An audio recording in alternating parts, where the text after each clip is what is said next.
जय जिनेन्द्र साथियों। मैंने अपनी इस मनुष्य पर्याय के 60 वर्ष पूर्ण कर लिए हैं।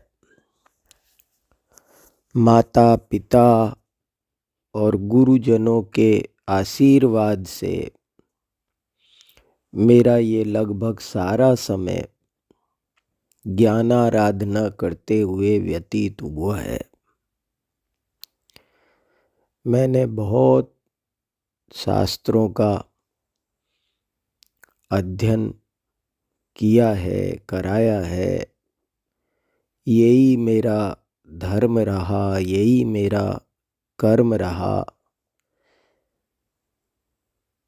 अब आज मैं थोड़ा सा सिंहावलोकन करना चाहता हूँ। मैंने जीवन में बहुत शास्त्र पढ़े हैं, यद्यपि उनकी कोई गिनती तो नहीं है, लेकिन यदि वे 10-20 हजार भी हो गए हों तो कोई आश्चर्य नहीं है, क्योंकि लगभग पिछले 55 वर्ष से पढ़ाई ही पढ़ाई चल रही है।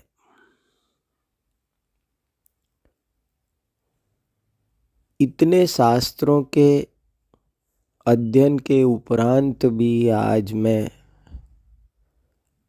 अपने इस ज्ञान समुद्र पर देखता हूँ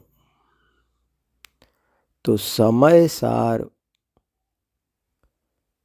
सबके ऊपर तैर रहा है, ऐसा मुझे दिखाई देता है। यद्यपि समय सार को समझने में अन्य शास्त्रों ने भी मेरा बहुत उपकार किया है। सभी शास्त्रों से नाना प्रकार के व्याकरण, इतिहास, समाजशास्त्र सबको पढ़ करके मुझे बहुत लाभ हुआ है। परंतु आज भी आत्म कल्याण के लिए यदि कोई सर्वोपरि ग्रंथ मुझे नजर आ रहा है तो वो समय सार आ रहा है।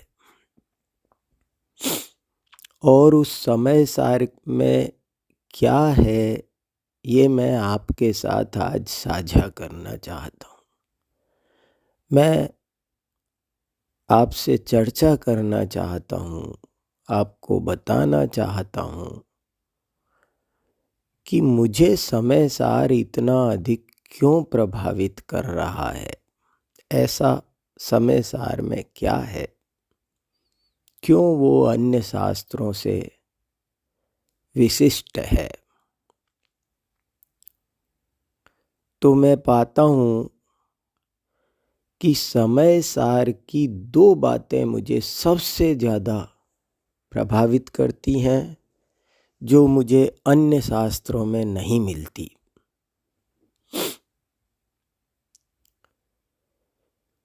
उनमें से पहली बात तो ये है कि अन्य सभी शास्त्र कहते हैं कि दूसरा महान है।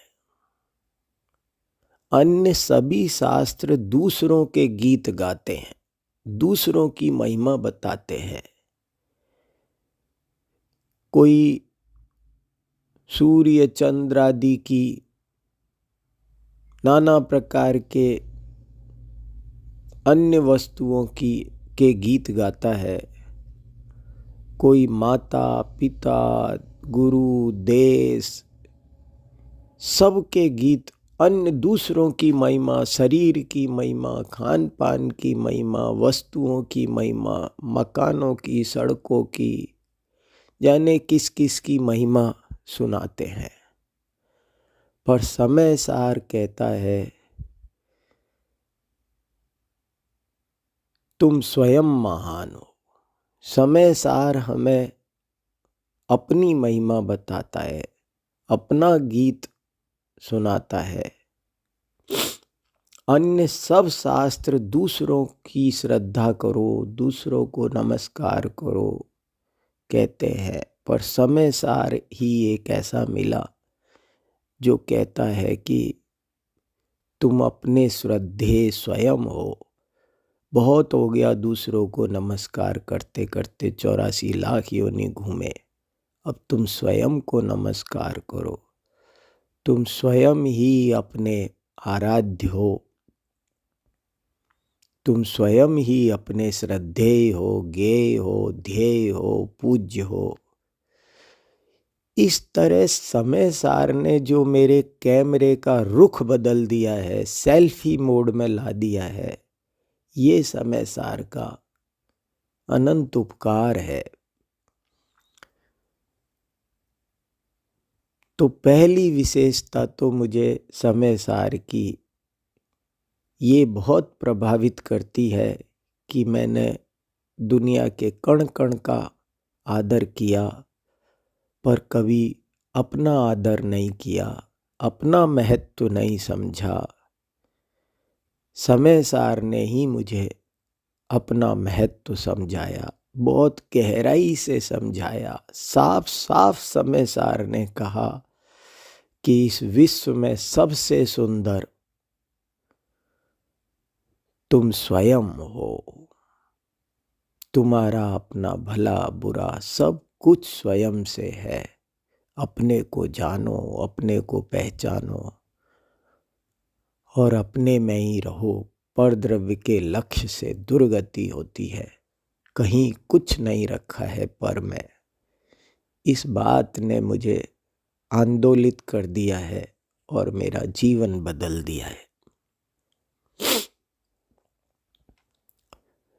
समय सार की दूसरी बात जो मुझे सबसे ज़्यादा प्रभावित कर रही है वो ये है कि समय की अन्य सब शास्त्र तो ये कहते हैं कि ऐसा करो, ऐसा मत करो। सब विधि निषेध की एक बहुत बड़ी लिस्ट हमको बताते हैं। सबके पास में डूज और डू नॉट्स हैं। ऐसा करना चाहिए, ऐसा नहीं करना चाहिए, ये खाना चाहिए, ये नहीं खाना चाहिए, यहाँ जाना चाहिए, वहाँ नहीं जाना चाहिए, इसका ये करो, उसका वो करो, इसका ये मत करो, ऐसा मत किया करो, ऐसा किया करो। लेकिन समय सार कहता है कि तुम कौन होते हो कुछ करने वाले और नहीं करने वाले। सब होने योग्य होता है, तुम तो केवल जानने वाले हो। समय सार की इस विशेषता ने भी मुझे बहुत आंदोलित किया है और मेरा जीवन बदल दिया है। समय सार कहता है, जोर देकर कहता है, स्वतंत्र अधिकार लिखे उसमें, कर्ता कर्म अधिकार। समय सार की विषय वस्तु वास्तव में 7 तत्व थी, लेकिन उसमें एक कर्ता कर्म अधिकार और सर्व विशुद्ध ज्ञान अधिकार इसलिए जोड़े गए कि इस दूसरी विशेषता को हाईलाइट किया जा सके। वो बार बार कहता है कि इस विश्व में सब कुछ जो होने योग्य हो वो होता है, नहीं होने योग्य नहीं होता है। तुम उसमें कुछ नहीं कर सकते हो, तुम केवल जान सकते हो, तुम केवल ज्ञायक हो, तुम ज्ञाता हो, तुम कर्ता नहीं हो। होने योग्य होता है, आश्रव होने योग्य होता है, बंध होने योग्य होता है, संवर होने योग्य होता है, मोक्ष होने योग्य होता है। तुम दिट्ठी जहे वणाणम, तुम आँखों के समान हो, हाथ पैर के समान नहीं। जैसे दुनिया के सभी काम करते समय हाथ पैर कुछ करते हैं, पर आँखें तो केवल देखती हैं। इसी तरह इस विश्व में जो कुछ होता है सब होने योग्य होता है, तुम केवल जानते हो। आत्मा तो अपनी बंध मोक्ष की पर्याय का भी करता नहीं है। बंध और मोक्ष भी होता है और आत्मा केवल जानता है। समय सार ने मुझे पहली बार ये समझाया कि परमार्थ से देखा जाए तो इस विश्व में कुछ भी गलत नहीं होता है। इस विश्व में कुछ भी गलत नहीं होता है। जो होने योग्य हो वही होता है। तुम केवल जानते हो, जानना तुम्हारा स्वभाव है। ज्ञाता दृष्टा रहो, राग द्वेष मत करो, ये सही ये गलत, इसको करना इसको नहीं करना, ऐसा होना चाहिए था वैसा होना चाहिए था, ये सब विकल्प निरर्थक और अनर्थक हैं। शांत रहो, दर्पण की भांति स्थिर हो जाओ, गायक बने रहो। ये बात समय सार ने ही समझाई। इस तरह ये दो बातों के कारण समय सार आज भी मेरी दृष्टि में सभी ग्रंथों के ऊपर तैरता है और मुझे लगता है न खलु समय साराद उत्तरम किंचिदस्ति। काश हम समय सार की इन दो बातों को बहुत अच्छी तरह समझें और अपने जीवन में उतारें। यही मेरी हार्दिक भावना है। जय जिनेंद्र।